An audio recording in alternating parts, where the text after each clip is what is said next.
Hello everyone, I hope you're doing very, very well.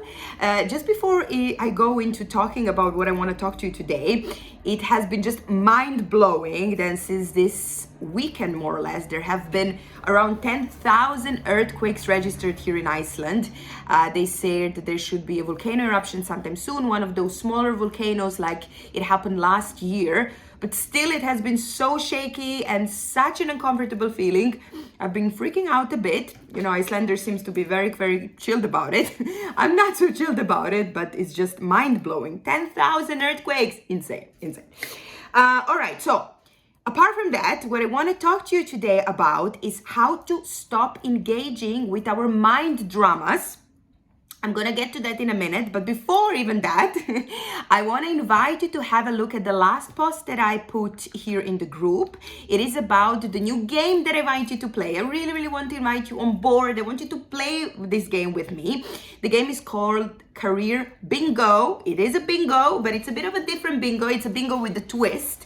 So have a look at the post if you haven't had a look at it yet, and let me know if you'd like to play. There is going to be an award that's going to be amazing and awesome. I still don't want to make it, tell you what it is really, but it's going to be amazing and valuable, and just go and check out the rules. I'm not going to go through them now. They're written all in the post.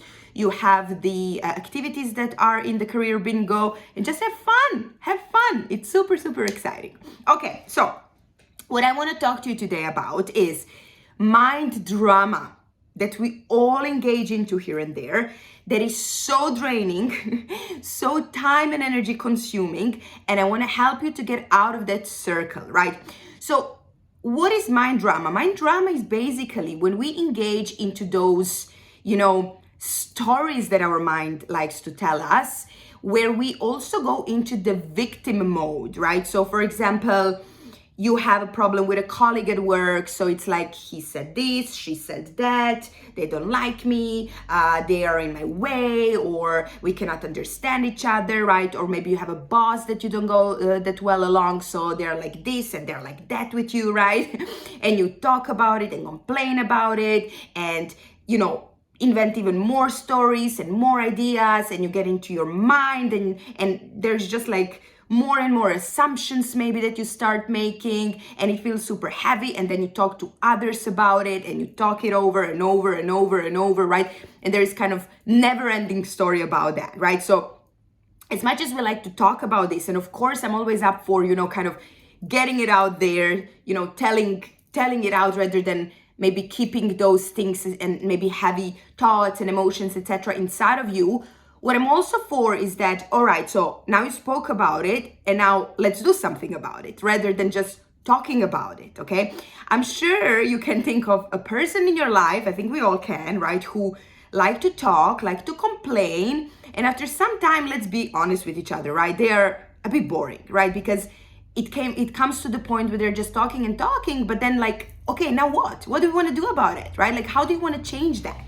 Okay, and it's certainly not gonna change itself, nor will it change itself by you just talking about it, all right? So what I want to invite you to do is to bring the power back to you, okay? Because when we just talk about it, when we are just kind of complaining and playing victims in a way, right? We feel helpless. And of course we feel helpless because we aren't taking responsibility, right? We're not doing anything. We're not committing to taking ownership and changing something about a situation. They are in charge. So it's like somebody has control over you, whereas that's not true, okay? That's absolutely not true.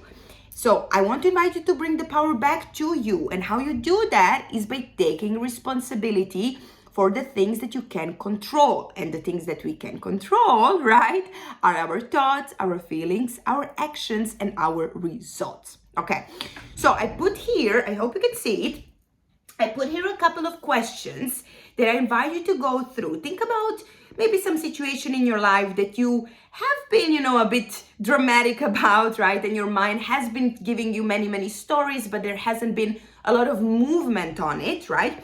And I want you to really go through these questions, be honest with yourself, write it down. It's just for your eyes and ears only, right? So you can really help yourself to overcome this situation in a way that is really going to benefit you. Because again, talking about it is going to make you stay in this exact situation. And we want to change that. I want to help you change that, okay? So the first thing to ask yourself is, how is this useful to me?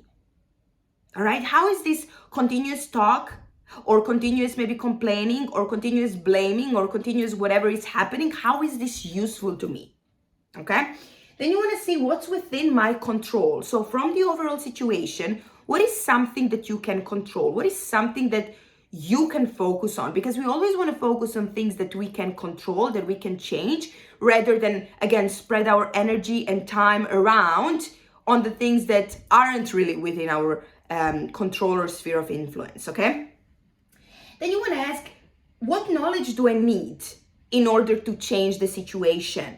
What skills do I need in order to change the situation? What support might I need in order to change the situation? Again, there's always something that you can do. So I invite you here to be creative, to be open-minded, to challenge yourself to think differently, okay? To think about what else can I do or what more can be done rather than maybe what you have been doing so far, right? So really be creative. There are no limits, all right? And then what can I do today? Not tomorrow, not next week, not next month. What can I do today? And this, again, does not have to be a huge thing, right? Change does not need to be big to be impactful.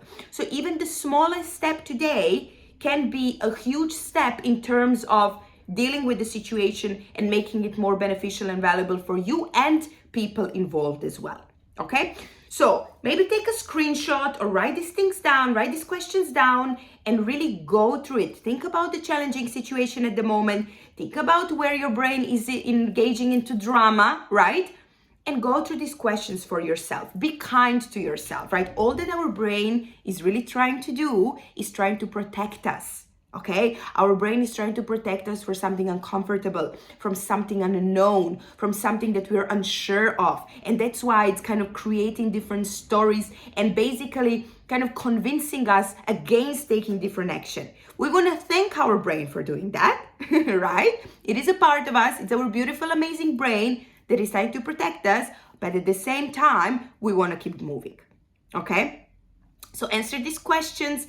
Let me know any learnings, any ideas that came up for you. I'm always happy to hear from you. All right? I speak to you soon. Bye.